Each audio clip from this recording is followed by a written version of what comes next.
Bonjour à tous, merci de visionner cette 4e vidéo dans le cadre de la semaine de prière organisée par l'Église évangélique Assemblée de Dieu de Bolène. Le prédicateur du jour sera Philippe qui nous parlera du jeûne d'Esther. Nous vous souhaitons un bon visionnage et un bon temps de prière qui suivra.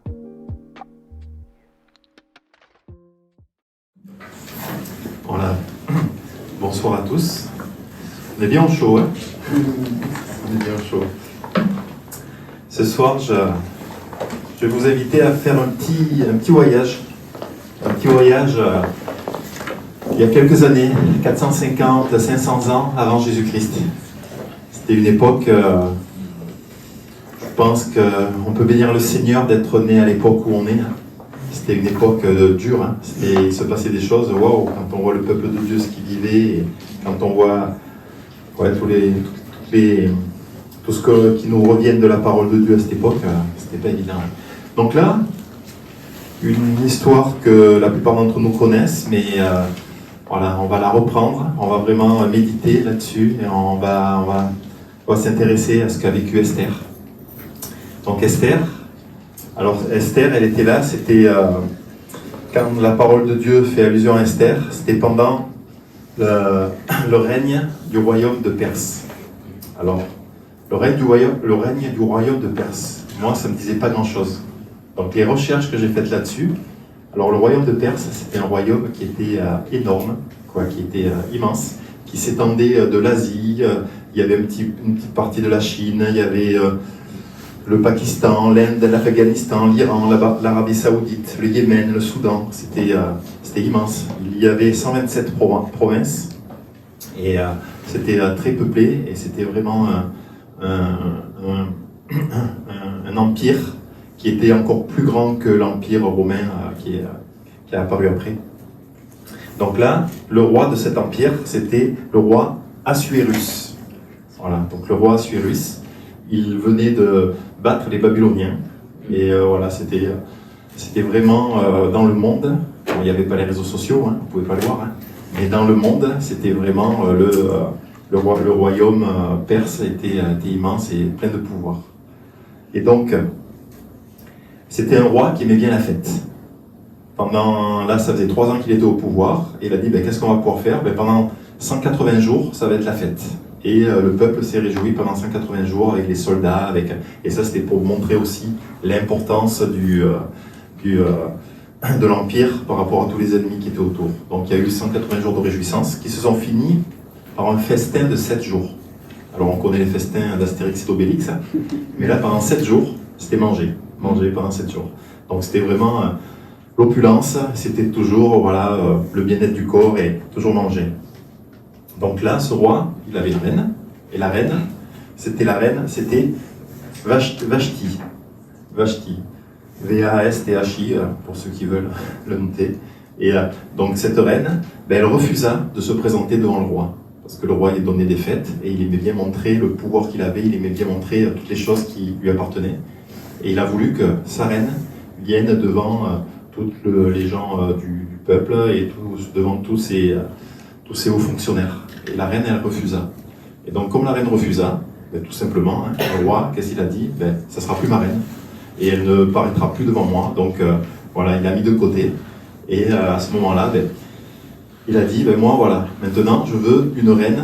Et c'est comme cela, dans tout le pays, on rechercha les femmes qui étaient belles de figure, qui étaient vierges, qui étaient de bonnes conditions.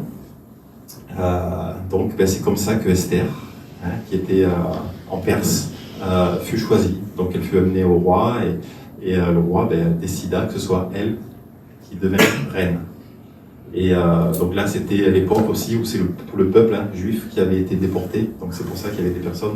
Donc il y avait Esther et il y avait son oncle Mardochée. Donc Esther fut choisie comme reine. Il y avait toujours avec elle son oncle Mardochée qui était son tuteur, puisque Esther était orpheline. Et donc là, pour vous dérouler l'histoire, donc il y avait Aman, qui était le premier ministre, on va dire, de l'époque, je ne sais pas quel âge il avait, c'était le premier ministre de l'époque, et Aman avait pouvoir juste sous le roi. Et Aman, ce qu'il voulait, c'était montrer que vraiment, voilà, c'était lui qu'il fallait honorer. Et il voulait que chaque fois que le roi passe, ou même lui, Aman, passe, que tout le monde plie le genou devant lui. Et tout le monde le faisait dans le pays. Tout le monde le faisait dans Suse, oui, sauf Mardoché. Mardoché ne pliait pas le genou devant le roi, ne pliait pas le genou devant Aman. Donc Aman a pris en grippe, il a pris en haine Mardoché, et il a pris en haine le peuple de Mardoché. Et Aman, son but, c'était d'éradiquer les Juifs. Son but, c'était qu'il n'y ait plus aucun Juif sur la terre. Et donc, vous irez voir tout ça dans le livre d'Esther. Mais Mardoché, ça a été le seul donc, à ne pas s'agenouiller devant Aman. Et à cette époque-là, Dieu, il avait prescrit aux Juifs vraiment de ne pas faire de compromis, de ne pas se livrer, de ne pas adorer d'autres dieux, de ne pas adorer d'hommes. Et le fait de s'agenouiller devant ce roi, devant cet homme, ça voulait dire, voilà, je t'adore. Et Aman, il a tenu bon à ce que Dieu lui demandait, et il a dit, pas de compromis. Voilà, moi je reste droit, je reste sur mes deux jambes. Et ça, ça a déplu à Aman. Et Mardoché, c'était le seul donc, à tenir ferme comme cela. Donc, comme je vous ai dit, Aman a voulu détruire le peuple de Mardoché. Et il obtint du roi, donc par différents stratagèmes, il obtint du roi un édit qui disait, voilà, on va pouvoir éradiquer complètement le peuple juif. À telle date, il a envoyé des édits dans toutes les provinces en disant, à telle date, vous aurez le droit, si votre voisin est juif, vous avez le droit de le tuer, vous avez le droit de le massacrer, et vous avez le droit de prendre ses biens. On peut voir ce qui s'est passé par la suite dans l'histoire. Et là, voilà, à ce moment-là déjà, voilà, dans le cœur de ces hommes, ils voulaient éradiquer le peuple de Dieu. Donc il obtient du roi de pouvoir faire cela. Et c'est vrai que l'histoire d'Esther, on va voir après, on va arriver, ça s'est déroulé sur plus d'1 an. Donc je veux dire, voilà, il y a eu le fait d'écrire les édits, le fait de les envoyer dans les provinces, le fait de préparer ce terrain, ça s'est déroulé sur plus d'1 an. Ça ne s'est pas passé sur une semaine, ils n'ont pas pris les avions pour aller à droite à gauche et revenir. Non, pour, voilà, du bout de l'Égypte jusqu'au bout de la Chine, c'était très éloigné. Donc un édit fut publié à une date précise où tous les Juifs devaient être tués. Donc là, la réaction de tous les Juifs dans tout l'Empire perse, ça a été de se lamenter. Donc ils pleuraient, ils jeûnaient, ils se lamentaient, et ils revêtaient un sac. Donc ils se dévêtissaient, ils arrachaient tous leurs habits, ils se revêtaient avec un sac et la cendre. Ils déchiraient leurs vêtements. Et donc le sac et la cendre, c'était le symbole de repentance, d'humilité. Ça exprimait la tristesse de l'homme devant le malheur. Donc là, tout le peuple juif, qui était un peu disséminé, qui avait été déporté dans toutes ces contrées, était vraiment, se lamenter et ne savait pas ce qui allait arriver. Donc Mardoché, qui a été au courant de tout cela, a demandé quelque chose à la reine Esther. Donc il est allé vers Esther, donc lui aussi a revêtu ce sac, a revêtu la cendre, et il est venu vraiment se répandre devant les portes du palais, parce que la reine Esther, donc elle était dans le palais, elle avait une vie de reine. Et là Mardoché lui a demandé de se rendre chez le roi pour lui implorer grâce et l'implorer en faveur de son peuple. Donc là, Mardoché, il va voir Esther et il lui dit, maintenant il faut que tu révèles que tu es juive, et il faut que tu révèles que vraiment il faut que tu sauves ton peuple, quoi. Donc là on va lire ça ensemble. Esther 4, donc les versets 6 à 8. Esther 4, versets 6 à 8. Attaque se rendit vers Mardoché sur la place de la ville, devant la porte du roi. Et Mardoché lui raconta tout ce qui lui était arrivé, et lui indiqua la somme d'argent qu'Aman avait promis de livrer au trésor du roi en retour du massacre des Juifs. Il lui donna aussi une copie de l'édit publié dans Suse en vue de leur destruction, afin qu'il le montrât à Esther et lui fit tout connaître. Et il ordonna qu'Esther se rendît chez le roi pour lui demander grâce et l'implorer en faveur de son peuple. Donc à ce moment-là, que fit Esther? On lira la suite ensemble. Que fit Esther? Qu'est-ce qui s'est passé dans le cœur d'Esther? Esther, elle a dit, oui mon oncle, de suite, je veux obéir à ce que tu me dis et je veux sauver mon peuple. Donc Esther, elle fut dans la crainte. Et Esther, la première réponse qui est sortie d'elle, quoi. La première réponse qu'elle donna, on va le dire ensemble, donc c'est la suite, hein, donc du verset 9 au verset 11. Aman donc vint rapporter à Esther les paroles de Mardoché. Esther chargea Attaque d'aller dire à Mardoché: tous les serviteurs du roi et le peuple des provinces du roi savent qu'il existe une loi portant peine de mort contre quiconque, homme ou femme, entre chez le roi dans la cour intérieure sans avoir été appelé. Celui-ci seul a la vie sauve, à qui le roi rend tant le sceptre d'or. Et moi, je n'ai point été appelé auprès du roi depuis 30 jours. Donc, crainte. Attends, je t'explique que si je vais devant le roi, là, je pense que Esther s'est rappelé ce que le roi avait fait à sa reine Vashti à l'époque, et c'est la première chose qui est venue devant elle. Elle s'est dit, moi je suis bien dans mon palais, hein. Si je vais vers le roi, ben, qu'est-ce que je crains? La mort. Donc, est-ce que c'est la bonne solution? Je ne sais pas ce qui s'est passé dans la tête d'Esther à ce moment-là, mais c'est la première chose qu'elle a mis en avant, la loi et la crainte. Donc Mardoché va répondre à Esther au verset 12, du verset 12 au verset 14. Lorsque les paroles d'Esther eurent été rapportées à Mardoché, Mardoché fit répondre à Esther, donc là il a été très cru: ne t'imagine pas que tu échapperas seul d'entre tous les Juifs parce que tu es dans la maison du roi. Car si tu te tais maintenant, le secours et la délivrance surgiront d'autre part pour les Juifs. Et toi et la maison de ton père, vous périrez. Et qui sait si ce n'est pas pour un temps comme celui-ci que tu es parvenu à la royauté. Donc là, Mardoché, il a été clair. Esther, te voile pas la face. Esther, voilà, si tu es là aujourd'hui, si Dieu t'a placé là, c'est peut-être pour ça. Donc, réfléchis bien à ce que tu fais. Donc, ne te crois pas à l'abri. Donc, si Dieu t'a placé là, à ce moment-là, c'est bien parce que tu as part à faire. Dans nos vies, des fois, le Seigneur, il nous demande de faire des choses. Il nous demande, on a notre part à faire. Et qu'est-ce qui vient en premier? La crainte, la loi, c'est comme ça, ça a toujours été comme ça. Voilà. Là, ben, le Seigneur nous dit aussi des fois, hein, comme la Mardoché a dit Esther, te voile pas la face, quoi. Tu as des choses à faire, ben fais-les. Hein. Notre Dieu est tout puissant, il est souverain. Il y a des choses, ben, il va les faire à notre place.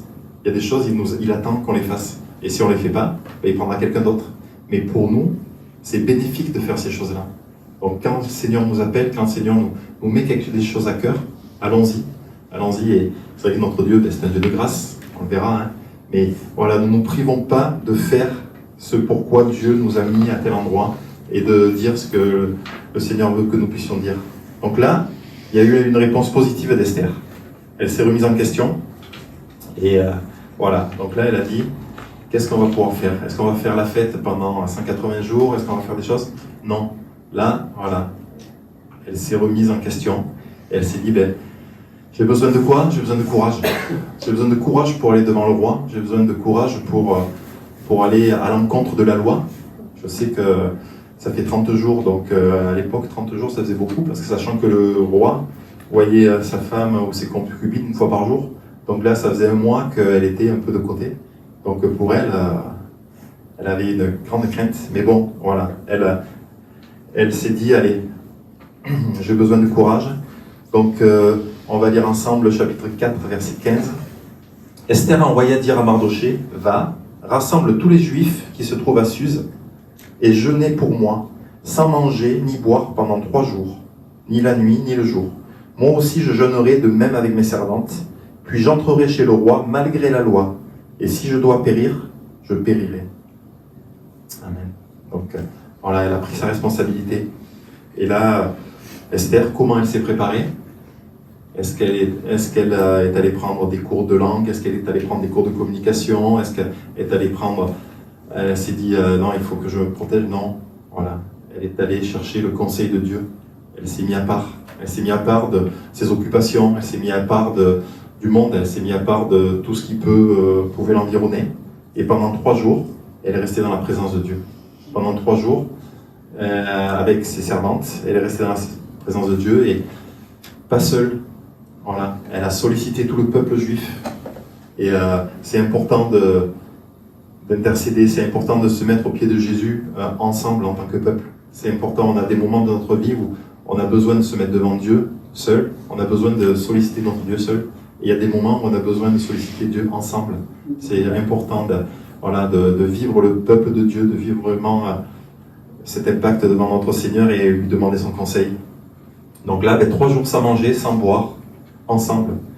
Dans nos vies, stop aux activités, stop. Il y a des moments, on a besoin de cette course effrénée. Vous voyez, on est toujours sollicité et on le voit avec l'éducation des enfants. Maintenant, dès le plus jeune âge, on les sollicite, on les motive, alors que voilà, nous, dans nos vies, on a besoin de temps, de stop. Et le jeûne, parce que là, il y a des temps de jeûne et prière, il y a des temps de jeûne proprement dit, où on peut prendre des activités qui nous rapprochent de Dieu, lire la Bible, chanter, arrêter notre quotidien, arrêter la télé. On peut jeûner de notre télé, on peut jeûner de nos loisirs, on peut jeûner de nos activités, on peut jeûner de nos téléphones. Il faut se mettre à part pour Dieu, se mettre à part avec Dieu et prendre courage dans la présence de notre Dieu. Là, il n'y avait pas d'alternative. Le roi, soit il acceptait Esther, soit s'il n'acceptait pas, c'était la case, elle avait droit à la mort. Donc là, il y avait une conséquence vraiment qui était tranchée. Et dans nos vies, des fois, on a besoin de faire des choix. On a besoin vraiment pour que ce soit pour notre avenir professionnel, que ce soit pour un conjoint, une conjointe, que ce soit des fois des gros choix financiers. Pour notre vie, des fois, on a besoin de faire des gros choix. Et le meilleur conseil, il est dans la présence de Dieu. Le meilleur conseil, il est de se tenir dans le jeûne. Le meilleur conseil, il est de se tenir dans écouter ce que Dieu veut nous dire. Nos choix dans la vie de tous les jours. Quand on a des demandes précises à Dieu, n'hésitons pas à partager avec le pasteur, avec nos frères et sœurs. N'hésitons pas à demander la prière. Ça, on a du mal à le faire. C'est ma vie, c'est ma vie, donc c'est moi qui décide. Oui, mais le conseil de Dieu, des fois, il peut venir de la parole d'un frère, d'une sœur. Le conseil de Dieu, il peut venir de la parole du pasteur. Le conseil de Dieu, il peut venir de mon conjoint, de ma conjointe. N'hésitons pas à partager aussi, comme là l'a fait Esther. N'hésitons pas à partager des sujets bien précis de notre vie. Et Esther, elle s'est préparée. Elle n'est pas restée comme une souillon. La parole de Dieu nous dit, elle a mis ses plus beaux habits. Elle s'est parée et elle est allée voir le roi. Et elle y est allée, moi je suis persuadé qu'elle est allée avec assurance. Notre Dieu lui avait donné le courage. Elle n'y est pas allée par la petite porte tranquillement, non. La parole de Dieu nous dit, elle s'est apprêtée, elle a mis ses plus beaux habits. Et je pense que si on avait une petite caméra qui montrait ça, ça devait être le grand apparat. Elle est passée par la grande porte et elle s'est mise en valeur. Et avec autorité, elle a demandé audience auprès du roi. Et le roi, tout le monde connaît la suite, c'est bien, le roi lui tendit le sceptre. Qu'est-ce qui t'arrive, Esther? Qu'est-ce que tu veux? Qu'est-ce que tu veux? Même si ça serait la moitié de mon royaume, je te le donne. Waouh! Elle ne savait pas si c'était la mort ou pas, et là, la moitié de mon royaume, je te le donne. Dieu a honoré ce courage, Dieu a honoré cette assurance. Et Dieu a donné dans le cœur d'Esther cette assurance qu'elle aurait gain de cause. Et là, la réponse du roi est au-delà de ce que Esther pouvait imaginer. Même si je te donnais la moitié de si tu voulais la moitié de mon royaume, je te le donne, il n'y a pas de souci. Donc là, vous irez lire vous seul, vous irez lire dans la parole tout le roi, tout ce qui se passe après. On va juste lire ensemble la réaction du roi au chapitre 5, au verset 1 à 3. Chapitre 5, verset 1 à 3. Le 3e jour, Esther mit ses vêtements royaux et se présentant dans la cour intérieure de la maison du roi. Devant la maison du roi, le roi était assis sur son trône royal dans la maison royale, en face de l'entrée de la maison. Lorsque le roi vit la reine Esther debout dans la cour, elle trouva grâce à ses yeux, et le roi tendit à Esther le sceptre d'or qu'il tenait à la main. Esther s'approcha et toucha le bout du sceptre. Le roi lui dit, « Qu'as-tu, reine Esther, et que demandes-tu? Quand ce serait la moitié du royaume, elle te serait donnée. » Amen. Donc là, la parole de Dieu nous montre cette réaction que Dieu a mis dans le cœur du roi. Et contre Dieu, il n'y a rien qui lui est impossible. Dieu incline les cœurs, Dieu change les lois. Il y avait une loi, elle était immuable. Et Dieu il change les lois. Et vous verrez dans le reste du récit, je vous invite vraiment à le regarder à la maison. Voilà, Aman qui voulait que tous les Juifs soient tués, que tous les Juifs soient éradiqués. Dieu a changé les choses et c'est lui qui est allé sur la potence. Tous les peuples dans toutes les contrées, il y a eu des édits qui ont été faits par le roi pour passer par-dessus le premier édit qu'Aman avait fait, pour que ce soit l'inverse, que ce soit les Juifs qui aillent, qui puissent se défendre et qui puissent tuer tous les ennemis qu'ils avaient autour. Donc vraiment, et à la fin du récit, Mardochée s'est retrouvé à la place d'Aman, s'est retrouvé le numéro 2 du royaume. Dieu avait vraiment instauré les choses, Dieu était de partout dans cette histoire. Dieu a donné ce courage à Esther. Et Dieu, il protège son peuple. Et des fois, on se fie aux apparences, des fois. On n'a pas à se fier aux apparences. Voilà, quand Dieu nous donne une promesse, quand Dieu nous met dans notre cœur que la victoire elle est pour nous, elle est pour nous. Seigneur, on veut vraiment prendre cela fermement et vraiment le garder dans nos vies. Voilà, donc en conclusion, Dieu est souverain, il sait ce qu'il fait. S'il a placé Esther et Mardochée à cet endroit-là, pour cela, aujourd'hui, là où tu es, ne doute pas. Seigneur, il sait ce que tu vis, même si c'est des moments difficiles. Mais s'il t'a placé là, c'est pas pour rien, c'est pour se servir de toi quand il le voudra. Donc, prenons courage et sachant que vraiment, notre Dieu est souverain et c'est notre Dieu qui est tout-puissant et il sait à quel moment vraiment il se servira de nous comme il le veut. Et Dieu veut se servir de toi, veut se servir de moi. Et n'hésitons pas à répondre favorablement à son appel. Ça, on a besoin de cela aussi. Laissons-nous remuer des fois. On a besoin. Seigneur, il y en a d'autres, moi je crains un peu. Non, allons-y, prenons notre part dans les choses du royaume de Dieu. Cherchons conseil auprès de Dieu, auprès des hommes que Dieu a placés autour de nous. Ensemble, la relation Esther-Mardochée, il y avait cette confiance qui était là, il y avait ce partage, il y avait cette écoute. Ensemble, avançons et ensemble vraiment faisons avancer le royaume de Dieu. Mettre de côté nos activités, être soumis à Dieu dans ce qu'il nous demande, enlever tous les bruits parasites. Et Dieu répond toujours, comme il a répondu vraiment à la reine Esther, et ça a eu un impact immense auprès du peuple juif. Dieu répond toujours dans nos vies, à notre petite échelle, mais aussi à grande échelle. Pas de compromis, et laissons-nous encourager par Dieu. Il change les lois et il sait incliner les cœurs. Donc voilà, ce soir, on prend ce temps de jeûne, on y rajoute la prière, merci Seigneur. Et n'hésitons pas à jeûner, n'hésitons pas à laisser de côté toutes les choses que la vie voudrait nous mettre devant les yeux, et jeûner de ces choses, et les laisser au monde, et nous méditer et prendre le bon temps avec notre Seigneur. Amen. Ouais, Seigneur, tu es ce Dieu qui encourage, tu es ce Dieu qui a donné ce courage à Esther, tu es ce Dieu qui lui a ouvert les yeux, qui lui a ouvert le cœur, qui a fait vraiment d'elle cet instrument magnifique entre tes mains. Alors vraiment, Seigneur, tu vois chacune de nos situations, tu vois chacun de nos problèmes, tu vois chacun de nos projets. Ce soir, Seigneur, nous voulons te les apporter. Nous voulons vraiment nous préparer pour cela. Nous voulons prendre nos plus beaux habits. Nous voulons vraiment nous apprêter comme il le faut, Seigneur. Parce que tu nous as donné des qualités. Nous sommes tes enfants, nous sommes tes fils, tes filles. Tu nous as oints, tu nous oins, Seigneur, de ton Esprit Saint. Alors, Seigneur, nous voulons porter tout cela bien haut, Seigneur, et proclamer que nous sommes tes enfants et que nous avançons en toi, Seigneur. Alors, vraiment, bénis chacun d'entre nous ce soir. Bénis tous nos frères et sœurs. Bénis tous ceux qui ont besoin de ton action. Et merci, Seigneur, parce que ta main, elle est jamais assez courte. Elle est jamais courte. Ta main n'est jamais trop faible. Au contraire, elle est puissante et tu peux faire même les choses qu'on n'imagine pas. Alors, comme Seigneur, comme ce roi qui proposait la moitié de son royaume à Esther, tu vois les circonstances de nos vies, tu vois les choses qui sont là devant nous. Tu vas nous étonner et il y a des choses encore plus grandes, plus importantes qui vont s'ouvrir, que ce soit dans la guérison, que ce soit dans la bénédiction, que ce soit dans les orientations, que ce soit dans toutes ces choses, Seigneur, tu honores nos prières, Seigneur. Alors ce soir, nous venons vers toi en tant que peuple et nous attendons à toi. Amen.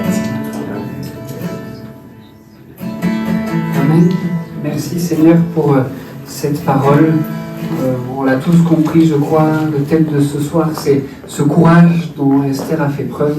Et je propose qu'on puisse prier en disant, Seigneur, donne ce courage, donne-nous ce courage dans ce que nous avons à faire pour toi, mais également dans nos liens familiaux. On parle du courage d'Esther, mais Mardoché en a eu pour s'adresser à Esther de manière forte aussi dans nos liens familiaux, dans notre service. Seigneur, on veut faire preuve de courage. On peut, dans ce moment de prière, lui dire, Seigneur, je t'abandonne toutes mes inquiétudes, toutes mes angoisses, toutes mes peurs, mes craintes. Je te laisse tout ça. Et dans ce temps de mise à part, je prends ton courage. Je prends cet élan qui me donnera, comme Esther, de me tenir devant le roi ou devant mes ennemis en disant, je suis là et le Dieu de victoire est dans mon cœur. C'est lui qui m'accompagne. Qu'on puisse laisser nos troubles, nos tourments et prendre cette foi, cette force, cette joie que le Seigneur veut nous donner. Voilà quelques sujets de prière. Prenons ce moment-là pour les présenter au Seigneur. On les fait monter vers lui de tout notre cœur dans la foi. Peut-être avant ça, on chante ensemble un chant et puis ce chant terminé, on se tient dans la prière et dans le recueillement.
chant.